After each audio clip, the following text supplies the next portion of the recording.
Okay, പലരും എൻ്റെ comment ബോക്സിൽ ചോദിച്ചിരുന്നൊരു ചോദ്യമാണ്, മാനസിക രോഗമുള്ളവരെ എങ്ങനെ മനസ്സിലാക്കാൻ കഴിയും, എന്തെല്ലാമാണ് അതിൻ്റെ ലക്ഷണങ്ങൾ? അതിനെക്കുറിച്ചുള്ള എപ്പിസോഡാണ് ഇന്ന് സംസാരിക്കുന്നത്. സാധാരണയായി മാനസിക പ്രശ്നമുള്ളവർക്ക് ഒരുപാട് നഷ്ടങ്ങൾ സംഭവിക്കുന്നുണ്ട്. ഒന്ന് വ്യക്തിപരം, മറ്റൊന്ന് കുടുംബപരം, മറ്റൊന്ന് തൊഴിൽപരം. വളരെ പ്രധാനപ്പെട്ട കാര്യങ്ങളാണ് അവർക്ക് നഷ്ടമായി പോകുന്നത്. അപ്പോൾ മാനസിക രോഗമുള്ള ആളുടെ അല്ലെങ്കിൽ മാനസിക പ്രയാസമുള്ളവരുടെ ലക്ഷണങ്ങളെക്കുറിച്ച് നമ്മൾ എങ്ങനെ മനസ്സിലാക്കും? ഒന്ന്, മാനസിക രോഗമുള്ള ആളുകൾക്ക് എപ്പോഴും ഒരു തോന്നലുകളായിരിക്കും. എന്നെ ആരെങ്കിലും ആക്രമിക്കാൻ വരുന്നുണ്ടോ, അവരെന്നെക്കുറിച്ച് ഇന്നത് പറയുന്നുണ്ടോ എന്നുള്ള ഓരോ തെറ്റിദ്ധാരണകൾ, ഓരോ തോന്നലുകൾ അവരുടെ മനസ്സിലുണ്ടാകുമെന്നതാണ്. രണ്ട്, സംശയരോഗം. ഭാര്യയാണെങ്കിൽ ഭർത്താവിനെ സംശയിക്കുക, ഭർത്താവാണെങ്കിൽ ഭാര്യയെ സംശയിക്കുക, കുടുംബത്തെ സംശയിക്കുക, കൂട്ടുകാരെ സംശയിക്കുക. ഇങ്ങനെയുള്ള അമിതമായ സംശയം അവരിൽ ഉണ്ടാകുമെന്നതാണ്. അതുപോലെ തന്നെ മൂന്നാമത്, അമിതമായ സന്തോഷ പ്രകടനങ്ങൾ. അവർക്ക് എന്തെങ്കിലും ചെറിയൊരു സന്തോഷം ലഭിച്ചു കഴിഞ്ഞാൽ ആ സന്തോഷം കൊണ്ട് അവർ തുള്ളിച്ചാടും, പലരോടും പറഞ്ഞു നടക്കും, ആർത്ത് വിളിച്ചു പറയും. ഇങ്ങനെയുള്ള ലക്ഷണങ്ങൾ ഉണ്ടായാൽ അവർക്ക് മാനസികമായുള്ള ഒരു രോഗമാണെന്ന് മനസ്സിലാക്കണം. അതുപോലെ തന്നെ അമിതമായ ഭയം, കാണുന്നതും കേൾക്കുന്നതും തൊടുന്നതൊക്കെ വലിയ ഭയമായി ഒരു പേടിയെപ്പോലെ അവർക്ക് അനുഭവിക്കുകയാണെങ്കിൽ അത്തരം ആളുകൾക്ക് മാനസിക രോഗമുണ്ടെന്നും നമ്മൾ മനസ്സിലാക്കേണ്ടതുണ്ട്. അതുപോലെ തന്നെ സന്തോഷം തീരെ ഇല്ലാതിരിക്കുക. എത്ര സന്തോഷമുള്ള വാക്കുകൾ അവരോട് പറഞ്ഞാലും, എന്തെങ്കിലും സന്തോഷമുള്ള കാര്യങ്ങൾ അവർക്ക് കൊടുത്താലും തീരെ സന്തോഷം ഇല്ലാത്തൊരവസ്ഥ, അതും ഒരു മാനസിക രോഗത്തിൻ്റെ ഒരു കാരണമാണെന്ന് നമ്മൾ മനസ്സിലാക്കണം. അതുപോലെ ഏഴാമത്തെ ഒരു കാര്യമാണ്, മറ്റുള്ളവരെക്കുറിച്ച് എപ്പോഴും കുറ്റം പറയാം. നമ്മൾ കുടുംബത്തിലായാലും അല്ലെങ്കിൽ കൂട്ടുകാരായാലും എപ്പോഴും നമ്മൾ കുറ്റപ്പെടുത്തുന്ന ഒരു സ്വഭാവം അവർക്കുണ്ടാകും. അവർ മാനസികമായിട്ട് വരുന്നൊരു വിഷയമാണ്. അവൻ്റെ മാനസികമായ ഒരു ചിന്തകളെ കൊണ്ടുണ്ടാകുന്ന ഒരു വിഷയമാണ് മറ്റുള്ളവർ നിരന്തരമായി കുറ്റപ്പെടുത്തിക്കൊണ്ടേയിരിക്കുന്ന ഒരു സ്വഭാവം. എട്ടാമത്തത്, സ്വന്തത്തെ വലിയ സംഭവമാക്കി പറയാം. ഞാൻ വലിയ സംഭവമാണ്, മറ്റുള്ളവരൊക്കെ എന്നെക്കാൾ മോശപ്പെട്ടവരാണ് എന്ന് നിരന്തരം പറഞ്ഞുകൊണ്ടിരിക്കുന്നവർ. ആരോടും പറയും ഞാൻ വലിയ സംഭവമാണ്. ഒരു പക്വതയില്ലാത്തൊരു സംസാരം അവരിൽ നിന്ന് വന്നുകൊണ്ടേയിരിക്കും. അതുപോലെ ഒമ്പതാമത്തെ ഒരു വിഷയമാണ്, എപ്പോഴും ഒരു അസുഖം ഉണ്ടായിക്കഴിഞ്ഞാൽ ആ അസുഖം മാറാൻ വേണ്ടി ഒരുപാട് ട്രീറ്റ്മെൻറ്റ് ചെയ്തിട്ടുണ്ടാകും, പക്ഷേ അതിലൊന്നും സംതൃപ്തിയല്ല. ഇനിയും എനിക്ക് ഒരുപാട് അസുഖങ്ങൾ വരാനുണ്ട്, ഒരുപാട് ഡോക്ടർമാരെ കണ്ടാലും എൻ്റെ അസുഖം മാറുകയില്ല, എനിക്ക് ഇതിനേക്കാൾ വലിയ അസുഖമാണ് വരാനിരിക്കുന്നത് എന്നുള്ള ഒരു ചിന്തയുമായി നടക്കുന്ന ആളുകളുണ്ടാകും. അതൊരു മാനസിക രോഗിയുടെ സ്വഭാവമാണ്, അതിൻ്റെ ഒരു ലക്ഷണമായിട്ട് നമ്മൾ കാണണം. പത്താമത്തെ കാര്യം, എപ്പോഴും ദേഷ്യപ്പെട്ട് സംസാരിക്കുക. എന്തിനോടും ദേഷ്യം. സ്വന്തം മാതാപിതാക്കളായാലും കുടുംബക്കാരായാലും മക്കളോടായാലും എപ്പോഴും ദേഷ്യം പ്രകടിപ്പിക്കുന്ന ഒരു സ്വഭാവമുണ്ടെങ്കിൽ അവർക്ക് മാനസികമായിട്ടുള്ളൊരു പ്രയാസം അവരെ അലട്ടുന്നുണ്ടെന്നും നമ്മൾ മനസ്സിലാക്കണം. അപ്പോൾ ഈ 10 ലക്ഷണങ്ങൾ കണ്ടാൽ, ഇതിനപ്പുറമുണ്ട്, പ്രധാനപ്പെട്ട 10 കാര്യങ്ങളാണ് ഇവിടെ പറഞ്ഞിട്ടുള്ളത്. ഇങ്ങനെ ഈ 10 ലക്ഷണങ്ങൾ കണ്ടു കഴിഞ്ഞാൽ ഒരിക്കലും നമ്മൾ അവരോട് കോപിക്കുകയോ അല്ലെങ്കിൽ അവരെ അടിക്കുകയോ ദേഷ്യപ്പെടുകയോ ചെയ്യാൻ പാടില്ല. വളരെ പ്രധാനപ്പെട്ട അവർക്ക് ഒരു ട്രീറ്റ്മെൻറ്റാണ്. കൗൺസിലിംഗ് അവർക്ക് അത്യാവശ്യമായി വരും, സൈക്കോ തെറാപ്പി അവർക്ക് ആവശ്യമായി വരും.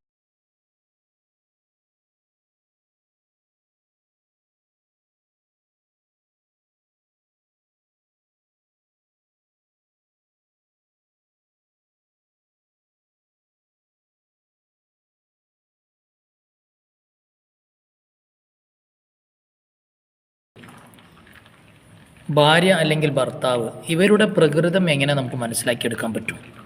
അതുമായി ബന്ധപ്പെട്ട 7 വിഭാഗം ആളുകളുടെ പ്രകൃതമാണ് ഇന്ന് എപ്പിസോഡിൽ സംസാരിക്കുന്നത്.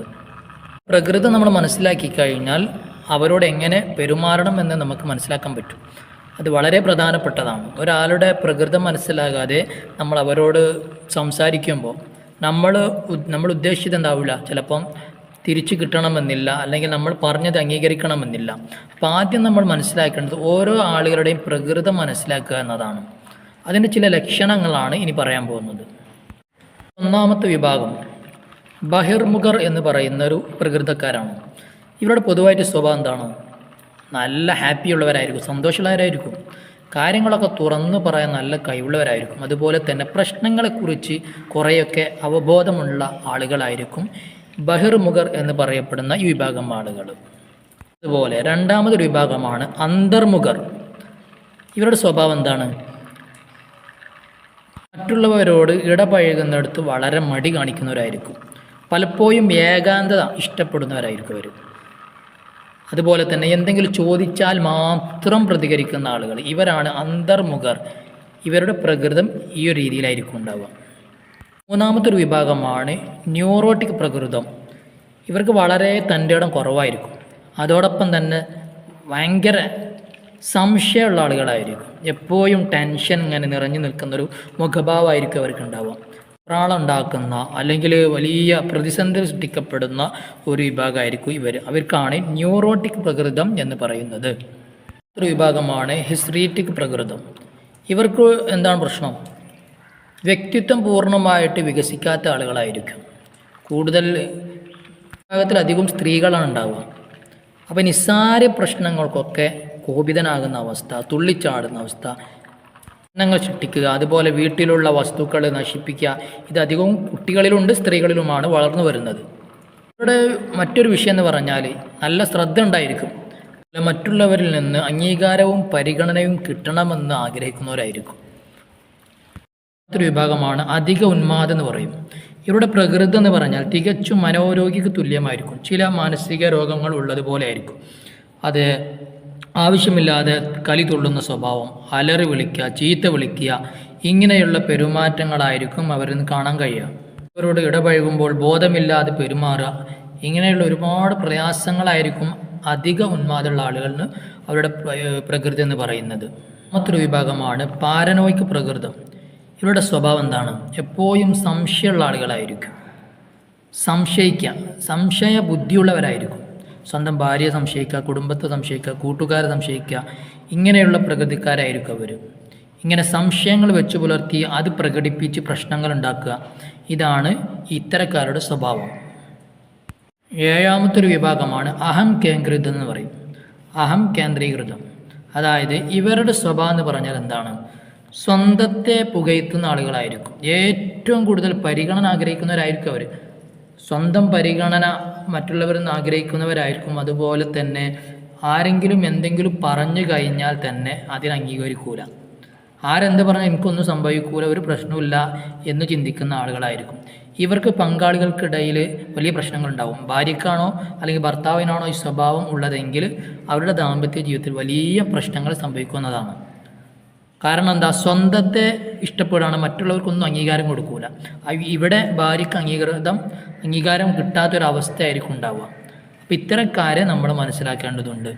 ഒരു പ്രകൃതി നമ്മൾ മനസ്സിലാക്കി കഴിഞ്ഞാൽ അവരോട് എങ്ങനെ ഇടപഴകണം, ഏത് രീതിയിൽ പറയുമ്പോഴാണ് അവർ ഉൾക്കൊള്ളുക എന്നൊക്കെ നമ്മൾ മനസ്സിലാക്കേണ്ടതുണ്ട്.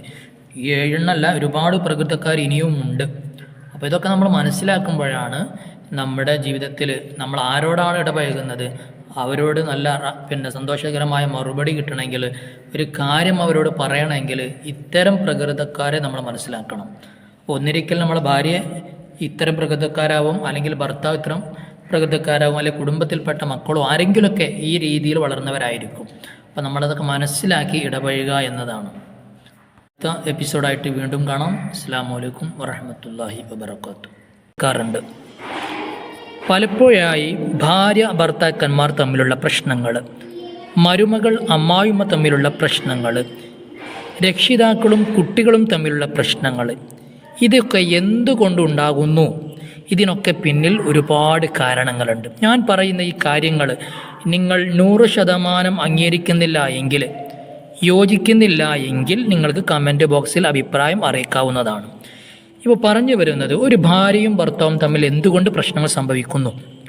ഇവിടെ ഭാര്യയും ഭർത്താവും തമ്മിൽ പരസ്പരം അറിയുന്നില്ല എന്നതാണ്. ഭർത്താവിൻ്റെ ഇഷ്ടങ്ങൾ ഭാര്യ മനസ്സിലാക്കണം. ഒരു ഭർത്താവിന് അവരുടേതായ ഇഷ്ടങ്ങളുണ്ടാകും. ആ ഇഷ്ടങ്ങൾ ഭാര്യ അറിയുക എന്നതാണ്. അവർ ഇഷ്ടപ്പെടാത്ത കാര്യങ്ങളും ഭാര്യ അറിയുക എന്നതാണ്. പരസ്പരം അങ്ങോട്ടും ഇങ്ങോട്ടും നല്ലൊരു ബോണ്ടിങ്, നല്ല തുറന്ന സംസാരമൊക്കെ ഉണ്ടാകുമ്പോൾ അവരുടെ ജീവിതത്തിൽ ഒരുപാട് പ്രശ്നങ്ങൾക്ക് പരിഹാരം കണ്ടെത്താൻ കഴിയുമെന്നതാണ്. അപ്പോൾ ഭർത്താവിനെ ബഹുമാനിക്കേണ്ടി വരും, അതുപോലെ അവർക്ക് നൽകേണ്ട പരിഗണന കൊടുക്കേണ്ടി വരും. ഇതെല്ലാം ഭാര്യ മനസ്സിലാക്കണം. അതേ റോൾ തന്നെ ഭർത്താവിനുമുണ്ട്. ഭാര്യയുടെ ഇഷ്ടങ്ങൾ അറിയണം, ഭാര്യ വെറുക്കുന്ന കാര്യങ്ങളെക്കുറിച്ച് അറിയണം, അവർക്ക് നൽകേണ്ട സ്നേഹവും പരിഗണനയും ഭർത്താവിൽ നിന്ന് കിട്ടണം. ഇങ്ങനെ കാര്യങ്ങളൊക്കെ ചെയ്യാൻ ഭർത്താവിന് സാധിച്ചാൽ ഭാര്യ ഭർത്താക്കന്മാർക്കിടയിലുള്ള പ്രശ്നങ്ങൾ അവിടെ അവസാനിക്കുമെന്നതാണ്. ഇഷ്ടങ്ങളൊന്നും അറിയാത്തത് കൊണ്ടാണ് ഇവർക്കിടയിൽ സംശയങ്ങൾ ഉദിക്കുന്നതും അതുപോലെ പൊട്ടിത്തെറികളൊക്കെ ഉണ്ടാവാൻ കാരണം. ഭാര്യ അത് പറഞ്ഞത് എനിക്കിഷ്ടമായിട്ടില്ല എന്ന് ഭർത്താവ് പിന്നീടാണ് ചിന്തിക്കുന്നത്. പക്ഷെ ആദ്യമേ ഭർത്താവിന് എന്തെല്ലാം ഇഷ്ടമുണ്ട്, എന്തെല്ലാം ഇഷ്ടമില്ല എന്ന് നമ്മൾ ആദ്യമേ പറഞ്ഞു വെക്കണം. ഭാര്യയും ഇതുപോലെ ഭർത്താവിനോട് പറയണം. അങ്ങനെ ആകുമ്പോൾ അവർക്ക് വലിയ ശ്രദ്ധ അവരുടെ ദാമ്പത്യ ജീവിതത്തിൽ ഉണ്ടാക്കാൻ സാധിക്കും. പിന്നീട് വരുന്ന പ്രശ്നമാണ് അമ്മായിയുമ്മ മരുമകൾ. ഈ അമ്മായിയുമ്മ തീർച്ചയായും മനസ്സിലാക്കേണ്ട ഒരുപാട് കാര്യങ്ങളുണ്ട്. മരുമകളെ സംബന്ധിച്ചിടത്തോളം അവളെ നല്ല സ്നേഹത്തോടെ പെരുമാറാൻ, അവളോട് നല്ല രീതിയിൽ ഇടപെടാനും അമ്മായിമ്മക്ക് സാധിക്കുക എന്നതാണ്. മകൻ്റെ ഭാര്യയാണ് എന്ന് മാത്രം വെക്കാതെ അതെൻ്റെ മകൾ പോലെയാണ്, അതെൻ്റെ മോളെ പോലെയാണ് എന്ന് അമ്മായിമ്മ മനസ്സിലാക്കണം. അപ്പോൾ അങ്ങനെ മനസ്സിലാക്കി ഇടപെടുമ്പോൾ മരുമകളിൽ നിന്ന് നല്ല സ്നേഹവും പരിഗണനയും അമ്മായിമ്മക്ക് കിട്ടിക്കൊണ്ടിരിക്കും. അതുപോലെ തന്നെ മരുമകൾ ചിന്തിക്കേണ്ട ചില കാര്യങ്ങൾ. അമ്മായിമ്മ എന്ന് പറയുമ്പോൾ നമ്മേക്കാളും പ്രായമുള്ളവരാണ്, പല ചുറ്റുപാടിൽ ജീവിച്ചവരാവും. അങ്ങനെയുള്ള ജീവിത രീതികളൊക്കെ കഴിഞ്ഞു പോയവരോട് കുറച്ചൊക്കെ നമ്മളും കൂടി ശ്രദ്ധ കൊടുക്കണം അവരുടെ ജീവിതത്തിൽ. അവരെന്തെങ്കിലും പറഞ്ഞതിൻ്റെ പേരിൽ ഉടനെ തന്നെ നമ്മൾ ദേഷ്യത്തോടെ ഇടപെടുന്നതിന് പകരം പക്വതയോടെ നമ്മൾ ചിന്തിച്ച് ആ രീതിയിൽ നിന്ന് അമ്മായിമ്മയെ മാറ്റിയെടുക്കാനുള്ള തന്ത്രങ്ങൾ നമ്മൾ ഉണ്ടാക്കിയെടുക്കുക എന്നതാണ്. അപ്പോൾ അമ്മായിമ്മ മരുമകളുടെ പ്രശ്നത്തിൻ്റെ പ്രധാന കാരണങ്ങൾ മരുമകളെ സ്വന്തം മോളെപ്പോലെ കാണാത്തത് കൊണ്ടാണ്. ഈ വീട്ടിലെ എല്ലാ ജോലികളും അവളാണ് ചെയ്യേണ്ടതെന്ന നിർബന്ധം അമ്മായിമ്മക്ക് ഉള്ളത് കൊണ്ടാണ് ഈ പ്രശ്നങ്ങളുണ്ടാകുന്നത്. അതുപോലെ തന്നെ മരുമകൾ നല്ലവണ്ണം ഹോം സയൻസ് പഠിക്കണം. കുടുംബത്തോട് ഇടപെടുന്ന രീതികൾ എങ്ങനെയാവണം, അതിനെക്കുറിച്ച് വ്യക്തമായ അറിവ് ഇന്നത്തെ ന്യൂ ജനറേഷൻ കാലത്തിലുള്ള പെൺകുട്ടികൾ പഠിക്കൽ അനിവാര്യമാണ്. ഇതൊക്കെ ഉമ്മമാർ നന്നായി ശ്രദ്ധിക്കണം. ഇത്തരം കാര്യങ്ങൾ, ഇടപെടുന്ന രീതികൾ ഒരു വീട്ടിൽ ചെന്ന് കഴിഞ്ഞാൽ അവരോട് എങ്ങനെയാണ് പെരുമാറേണ്ടത് എന്നുള്ള ഒരു വിശകലനം നമ്മുടെ രക്ഷിതാക്കളിൽ നിന്ന് അഥവാ ഉമ്മമാരിൽ നിന്ന് പെൺമക്കൾക്ക് നൽകൽ അനിവാര്യമാണ്.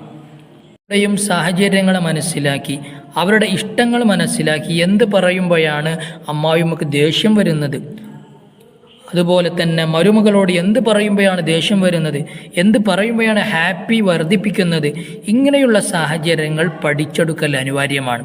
ഇങ്ങനെ ഇടപെടുമ്പോൾ അമ്മായിമ്മയും മരുമകൾ തമ്മിൽ പ്രശ്നങ്ങൾ അവിടെ ഇല്ലാതായി പോവുകയും ചെയ്യും.